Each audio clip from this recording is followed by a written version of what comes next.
ஸ்ரீமடம் உலகின் ஒரே விஸ்வரூப விஷ்ணுமாயா சாத்தன் மடம். ஜோதிட உலகின் சூப்பர் ஸ்டார் பிரம்மஸ்ரீ ராம்ஜி சுவாமிகள் அழைக்கிறார். ஸ்ரீமடம் வாங்க, சந்தோஷமா போங்க.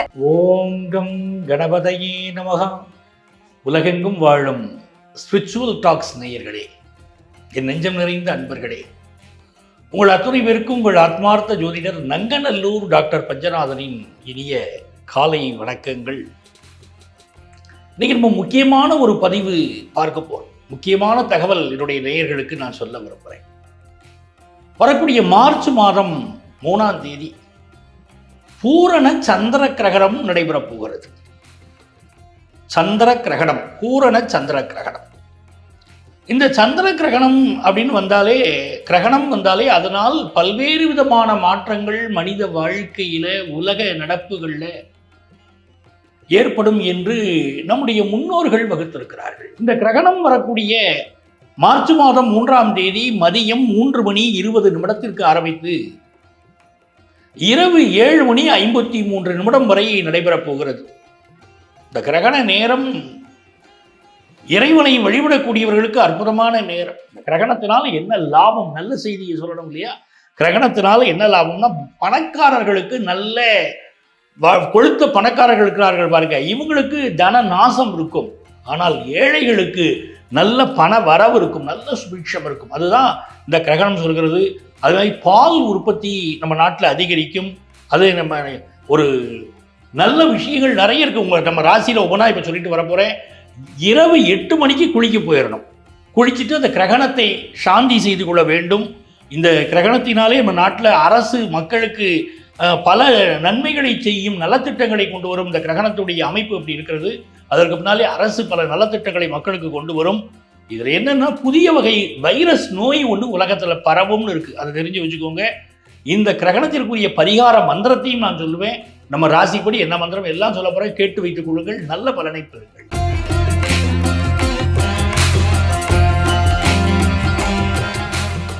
என் நெஞ்சிற்கினிய மிதுன ராசி அன்பர்களே, மிதுனம்னா மகிழ்ச்சி தாங்க, மிதுனம்னா சந்தோஷம் தாங்க. மிதுன ராசி இருக்க புத்திசாலியான ஒரு ராசி.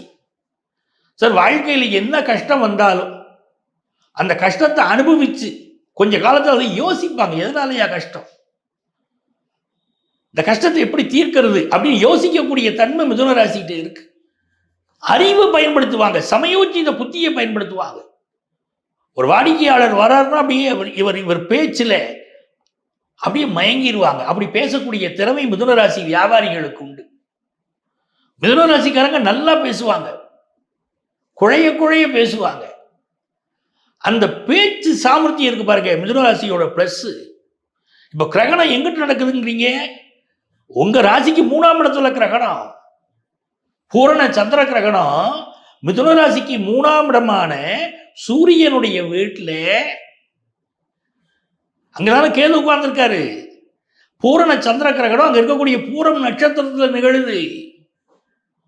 பொதுவாகவே மிதுனராசிக்காரங்களுக்கு திருமணத்துக்கு பிறகுதாங்க வாழ்க்கையில மாற்றம். இப்ப சுக்கிரனுடைய நட்சத்திரத்துல அந்த கேது கிரகஸ்தம் பூரண சந்திர கிரகணம் நடக்குது. இதுக்கப்புறம் என்ன ஆகும்? உங்களுடைய தைரியம் அதிகரிக்கும். மிதுனராசிக்காரங்களுக்கு தைரியம் கூடும். ஏன்னா ராசியில குரு பகவான் வேறு, சப்தமாதிபதி குரு பகவான் ராசியில வந்து உட்கார்ந்தார். இப்போ உங்களுடைய தைரியம் அதிகரிக்கும், மனோ தைரியம் அதிகரித்து எடுக்கிற முயற்சியெல்லாம் வெற்றி பெறுவீங்க.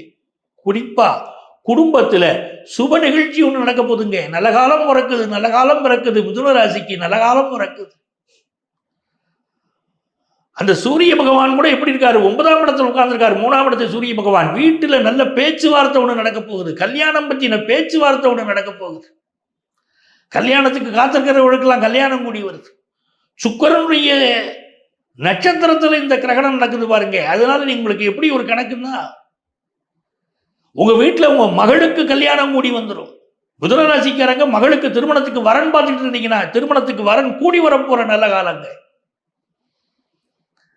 அதே மாதிரி உங்களுக்கே திருமணத்துக்கு வரன் பார்த்துக்கிட்டு இருக்காங்க. நானே யங்ஸ்டர் தாங்க, கல்யாணத்துக்கு வரன் பார்த்துக்கிட்டு இருக்கிறேன் அப்படின்னா, இப்ப திருமண பேச்சுவார்த்தைகள் வெற்றிகரமா நடக்கும். சில மாசங்கள்ல திருமணம் கைகூடிடும். அப்படிப்பட்ட வேகமா நடக்கும் எல்லா விஷயமும். அந்த குரு வந்து அப்படி ராசியில உட்கார்ந்த போது அப்படி பொன் கொழிக்கும். பொன்னெழில் பூத்தது புதுவானில் பாடிக்கிடலாம். அப்படி நல்ல காசு பணம் வந்துடும். இதுல இன்னொன்னு குறிப்பா பாருங்க, உங்களுக்கு 3வது ஸ்தானத்துல கிரகணம், தைரியம் அதிகரிக்கும், எதிரிகள் எல்லாம் பயந்து போயிடுவாங்க, பெரும் புகழ் கிடைக்குங்க. மிதுனராசிக்காரங்க எந்த ஃபீல்டில் இருந்தாலும் விடாதீங்க. இப்போ ஏற்கனவே உங்களுக்கு என்ன நடந்துகிட்டு இருக்குன்னு தெரியும். ஏற்கனவே உங்களுக்கு குரு சண்டாள யோகம் நடந்துகிட்டு இருக்குல்ல, ராசியில குரு, 9ல ராகு, அது பேர் குரு சண்டாள யோகம். இந்த குரு சண்டாள யோகத்துக்கு ஒரு சீக்ரெட் சொல்றேன், புரிஞ்சுக்கிடுங்க. இதை புரிஞ்சுக்கிட்டா நீங்க பெரிய ஆள்.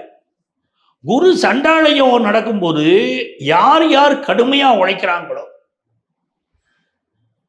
குரு சண்டாள யோகம் கொஞ்சம் நெருக்கடியான நேரம், அது புரிஞ்சுக்கிடுங்க. அந்த நேரத்துல யாரெல்லாம் கடுமையா உழைக்கிறீங்களோ, அதாவது மிதுனத்துல குரு இருக்கு, கும்பத்துல ராகு இருக்கு, இந்த நேரம் பயன்படுத்திக்கிடுங்க. இப்போ யார் யாரு கடுமையா உழைக்கிறீங்களோ உங்க ஃபீல்டுல, அதுக்கு 1க்கு 100 மடங்கு வெற்றி பிற்காலத்துல கிடைக்குங்க. சில மாசங்கள்லயும் உங்களுக்கு அந்த மாற்றம் தெரிஞ்சிடும். குரு சண்டாள யோகத்தை பயன்படுத்திக்கிறவங்க புத்திசாலி, ஜோதிடம் அறிந்தவர்கள் பயன்படுத்திக்கிறாங்க, பெரிய செல்வந்தர்கள் அது பயன்படுத்துறாங்க. எப்படிங்க கோடீஸ்வரன் ஆகுறீங்கன்னா இந்த மாதிரி டெக்னிக்கை பயன்படுத்துறாங்க. அப்ப நீங்க என்ன பண்ணணும், இந்த காலகட்டங்கள் எல்லாமே நிறைய உழைக்கணும். எந்த ஃபீல்டில் இருந்தாலும் நிறைய உழைங்க. உங்களுடைய கடின உழைப்புக்கு இன்னைக்கு பலன் கிடைக்கல நினைக்காதீங்க. இன்னைக்கு மீடியமா கிடைச்சிக்கிட்டு இருக்கும், கொஞ்சம் தான் கிடைக்கும். ஆனா பின்னால பெரிய அளவுக்கு வச்சு செய்வீங்க, அவ்வளவு லாபம் கிடைக்கும். அந்த யோகம் இருக்கு. இப்ப இனிமேல் உங்களுக்கு பயணங்கள் அதிகப்படும், ஃபாரின் போற யோகம் வரும். 3ல அந்த கேது கிரகஸ்தம் நடக்குது, அப்படியே ஃபாரின் போற யோகம் வரும். சுபகாரிய பேச்சுக்கள் நடக்கும், புதிய அக்ரிமெண்ட்ல கையெழுத்து போடுவீங்க. ஒரு பிசினஸ் பண்ணிக்கிட்டு இருக்கிறீங்க, புதிய அக்ரிமெண்ட்ல கையெழுத்து போட்டுருவீங்க. அப்படி யோகம் வருது பாருங்க, பெரிய யோகம் வருது பாருங்க. வீட்டுல கொஞ்சம் அப்படியே அப்பாவுடைய உடல்நலம் அதுலெல்லாம் கவனம் எடுத்துக்கிடணும். எக்ஸ்போர்ட் பிசினஸ் பண்றவங்களுக்கு பெரிய லாபமா இருக்கும், நல்ல வாய்ப்புகள் வந்துடும். பல்வேறு நாடுகளுக்கு எக்ஸ்போர்ட் பண்ணக்கூடிய யோகம் வரும். ஆன்லைன் பிசினஸ் பண்றவங்களுக்குலாம் இனிமே வருமானம் கொடுங்க. மிதுன ராசிக்காரங்க குறிச்சு வச்சுக்கிடுங்க. பேச்சை தொழிலா கொண்டவங்க, எழுத்த தொழிலா கொண்டவங்களுக்கு பெரிய முன்னேற்றம் வரப்போகுதுங்க, ரெகக்னேஷன் கிடைக்க போகுதுங்க. படிக்கிற மாணவர்கள் ஆன்லைன்ல கோர்ஸ் எடுத்து படிங்க, பெரிய அளவுக்கு வாழ்க்கையில் அதை வச்சுக்கிட்டு வேலை கிடைச்சி ஜெயிச்சிருவீங்க. நல்ல யோகம் காத்திருக்கு மிதுன ராசிக்கு. சக்கப்போடு போடு ராஜா, உன் காட்டுல மழை பெய்யுது. இப்ப நீங்க என்ன செய்யலாம், இந்த சந்திர கிரகண நேரங்கள்ல மிதுன ராசிக்காரங்க ஒரு மந்திரம் சொல்லணும். மந்திரத்தை சொல்லிக்கிட்டே இருக்கணும், பெரிய வெற்றி கிடைச்சிடும். அந்த மந்திரம் என்ன தெரியுமா? ஓம் கம் கணபதையே நமகா. இதுதான் மந்திரம். மிதுன ராசிக்காரங்க சொல்ல வேண்டிய மந்திரம். 3ஆம் இடத்துல கேது உட்கார்ந்துட்டாரு. ஓம் கம் கணபதையே நமகா. இந்த மந்திரத்தை உங்களால எவ்வளவு சொல்ல முடியுமோ சொல்லுங்க. 108, 1008, 1008 எவ்வளவு வேணா சொல்லுங்க, 18 கூட சொல்லுங்க. சொல்றதுக்கு தகுந்த நல்ல பலன் கிடைக்குங்க, பெரிய வெற்றிகளை நீங்க பெற போறீங்க. அந்த வகையில வரக்கூடிய மார்ச் மாதம் 3ஆம் தேதி பூரண சந்திர கிரகம் நடைபெற போகிறது. அன்றைக்கு பௌர்ணமி, பூரம் நட்சத்திரம், சிம்மராசி பூரம் நட்சத்திரம். அந்த நட்சத்திரத்திலே கடக லக்கணத்திலே கேது கிரகஸ்தம்னு பேர். உங்களுக்கு தெரியும், சிம்ம ராசியில இப்போ கேது பகவான் இருந்து கொண்டிருக்கிறார். அங்கதான் பூரம் நட்சத்திரமும் இருக்கிறது. கிரகணம் நடைபெறக்கூடிய இடம் அதுதான். அப்படி கேது கிரகஸ்தம்னு பேரு, கேதுவினால் ஏற்படக்கூடிய கிரகணம் அப்படின்னு அர்த்தம். இந்த கிரகணத்தினாலே சூறாவளி காற்று ஏற்படும் பிற்காலத்துல அப்படின்னு இருக்கு. கிரகணத்தினாலே ஏற்படக்கூடிய நல்ல விளைவுகளில் ஒன்று நல்ல மழை பெய்யும் அப்படின்னு இருக்கு. நம்ம ஊர்ல விவசாயம் 3 போகம் விவசாயம் நடைபெறக்கூடிய நல்ல சூழ்நிலைகள் வரும்னு இருக்கு. அது மாதிரி திருடர்கள், வெளிமாநிலத்து திருடர்கள், அந்த திருடர்களை கண்டுபிடித்து நம்ம ஊர்ல கொள்ளையடித்து வெளி மாநிலங்களுக்கு தப்பக்கூடிய திருடர்களை கண்டுபிடித்து அரசாங்கம் தண்டிக்கும் அப்படின்னு இருக்கு. இது எல்லாமே ஒரு நல்ல விஷயமா இருக்கு. இந்த கிரகண நேரத்துல பாதிப்பு நமக்கு வரக்கூடாது. இந்த நேரத்துல பிரெக்னண்டா இருக்கக்கூடிய லேடிஸ் இருந்தாங்கன்னா சந்திரனை பார்க்க கூடாது. பிரெக்னன்சிக்கு பாதிப்பு வரும்னு நம்முடைய முன்னோர்கள் சொல்லி இருக்காங்க. நம்ம வீட்டு ஜன்னல் எல்லாம் கூட அடைச்சு வச்சு அவங்களுக்கு பாதுகாப்பு கொடுப்பாங்க பழைய காலத்துல. அதே மாதிரி இந்த கிரகணம் ஆரம்பிப்பதற்கு ஒரு 6 மணி நேரத்துக்கு முன்னாலேயே நம்ம சாப்பிட்றணும், காலையிலேயே சாப்பிட்டுருக்கணும். கிரகண நேரத்துல வயிற்றுல சாப்பாடு எதுவும் இருக்கக்கூடாது. இது நோயுற்றவர்கள், முடியாதவர்கள் விஷயத்தை இப்படி எடுத்துக்க கூடாது. பொதுவாக கிரகண நேரத்துல வயிறு காலியா இருக்கிறது ரொம்ப நல்லது. எந்தெந்த நட்சத்திரங்களுக்கு கிரகணம் பிடிக்கிறதுன்னு சொல்ற அந்த நட்சத்திரத்துக்காரர்கள் குறித்து வைத்துக் கொள்ளுங்கள். பூரம், பரணி, பூராடம் நட்சத்திரத்தை சேர்ந்தவங்க, மகம் உத்திரம் நட்சத்திரத்தை சேர்ந்தவங்களுக்கு கிரகணம் பிடிக்கிறது. இந்த நட்சத்திரத்துக்காரர்கள் ரொம்ப கவனமா இருந்து இந்த கிரகண விதிமுறைகளை கடைபிடிக்கணும். அதே மாதிரி செவ்வாய்க்கிழமை பிறந்தவர்களுக்கும் கிரகண சாந்தி அவர்களும் செய்து கொள்ள வேண்டும். இந்த கிரகணம் வருவதனாலே பொதுவாக உலகளவில் என்ன கேட்டீங்கன்னா, வடக்கே நிறைய மழை பெய்யும், காடுகளில் நிறைய மழை பெய்யும் அப்படின்னு இருக்கு. நிறைய நில அதிர்வுகள் கிரகணத்திற்கு பிறகு இந்த பூமியில ஏற்படும். நல்ல தானிய விருத்தி இருக்கும். இந்த கிரகண நேரத்துல உபாசனை இருக்கக்கூடியவர்கள், ஒரு குறிப்பிட்ட தெய்வத்தை நீங்க கும்பிடுறீங்க அப்படின்னா தெய்வ மந்திரங்களை சொல்லிக்கிட்டே இருக்கணும். வழக்கமா நீங்க ஒரு மந்திரத்தை சொன்னால், ஒரு மந்திரத்தை சொன்னால் ஒரு பலன் தான் என்று சொன்னால் இப்போ 100 மடங்கு பலன் கிடைக்கும். அதுதான் விசேஷம். கிரகண நேரத்தை தெய்வ உபாசனை பண்றவங்க விட மாட்டாங்க. எந்த தெய்வத்தை உபாசனை பண்றாங்களோ அந்த தெய்வத்துடைய மந்திரங்களை சொல்லிக்கிட்டே இருப்பாங்க.